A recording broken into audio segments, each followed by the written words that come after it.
Shalom, all praises to Yahweh, Ba'Shem Yahushua, Ba'Shem Harakakadash, the bonus to the apostles and elders, great millstone at rule well, and Shalom to all the brothers doing the work serving truth.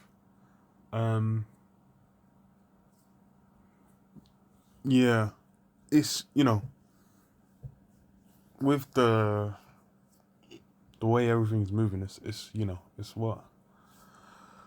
clear, what's been spoken about. The apostles mentioned it forever ago about, a draft coming. The draft is something that's been there in history in America, especially for time, and in Europe as well, because over here, the Russia is basically knocking at the door. Fucking hell, yeah, Russia's basically knocking at the door. So with that, where they know this conflict's coming. And really, it's prophecy that shows it's coming. And a draft's going to be needed, man. Because I think for the last 2-3 years, army recruitment has been flagging. And now what? This is on zero hedge. It says military recruitment flatlines as American propensity to serve fades. The U.S. military is facing recruitment shortfalls, with only Marine Corps and the newly created Space Force meeting 2022 enlistment quotas. And it's funny because Space Force is filled, but that's funny because that lines up with prophecy as well. But you're gonna have these conflicts breaking down in between these nations first. It says an issue that could undermine the Pentagon's readiness to address the pacing challenges posed by China and Russia. It says the U.S. Army in 2022 misses recruiting goal by 15,000 active duty soldiers, or 25% of its target. That's fucking huge, leaving the nation's largest military force 7% smaller than it was 2 years ago. And that's the thing as well, is like, it's once the conflict begins and numbers start dropping and there's still no recruitment, that's when it's like, okay, just draft the team. Because what? America really is just that big fist, man, that big weapon, that big sword that's utilized by the elites to bring them out military interests.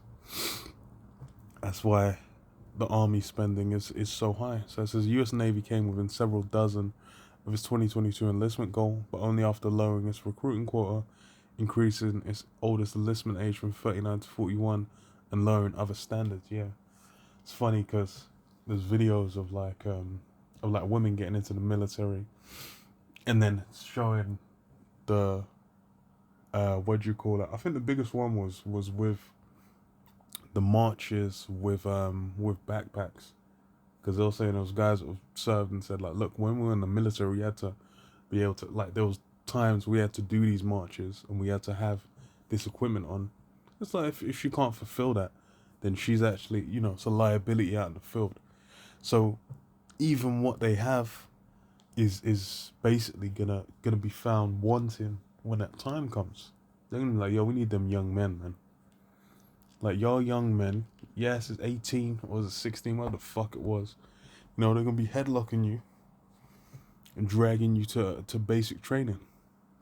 So the U.S. Air Force met its 2022 recruiting goal, but according to Alex Wagner, Assistant Secretary of the Air Force for Manpower and Reserves Affairs, in 2023, it anticipates it will miss its recruiting goal for the first time since 1999.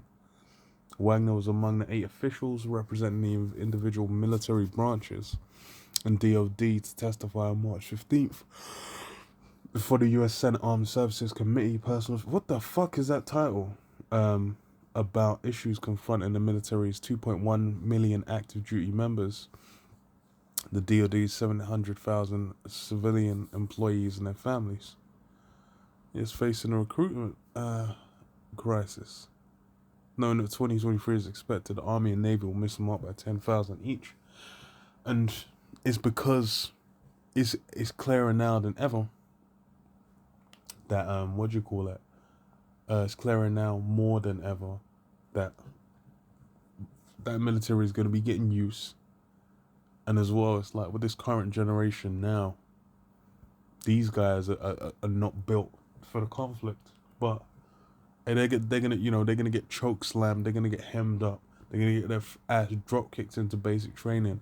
They're gonna have to do what they're gonna have to do. Uh, what was it I was looking for? Yeah. So it's what, Second Esdras 13, and 6, and it says what? But I beheld, and lo, he had graved himself a great mountain, and flew upon it. But I would have seen the region or place whereout the hill was graven, and I could not. Yeah, when Yahushua makes his return, he's gonna come in that chariot. That chariot's gonna be massive, man. It's gonna be colossal. It's gonna be legendary. It's gonna be to the point where every eye can see it, man. Everyone's gonna know, like, yo, Yahushua is making his return. I'm like, damn, it came. And then what? And it said what? But after this I beheld, and lo, all they that were gathered together to subdue him were sore afraid, and yet thus fight. Yeah, these guys, these different nations, they're gonna bring their militaries together. They're gonna bring their technological capabilities. They're gonna bring their weaponries. They're gonna bring everything that they can do, and try and come against Yahushua. I said, what? They'll be afraid, and yet thus fight. You can have a bunch of guys in here. It's gonna be some skinny pencil neck man just there, um, and having to contend with what's going down, and it's gonna be emotional. Cause why? Cause it says what? And after this I beheld, and lo, all they which were gathered together to subdue him were sore afraid, and yet there's fight. Yeah, they're gonna that spirit put on them to basically engage. This is what? And lo, as he saw the violence of the multitude that came, he neither lifted up his hand, nor held sword, nor any instrument of war, but only a sword that he sent out of his mouth as it had been a blast of fire, and out of his lips a flaming breath, and out of his tongue he cast out sparks and tempest. And they all mixed together, the blast of fire, the flaming breath, and the great tempest, and fell with violence upon the multitude which was prepared to fight, and burned them up every one, so that upon a sudden of an innumerable multitude nothing was to be perceived, only dust and smell of smoke. When I saw this, I was afraid. So yeah, these guys that gather together, they're gonna come against the chariot, the fathership.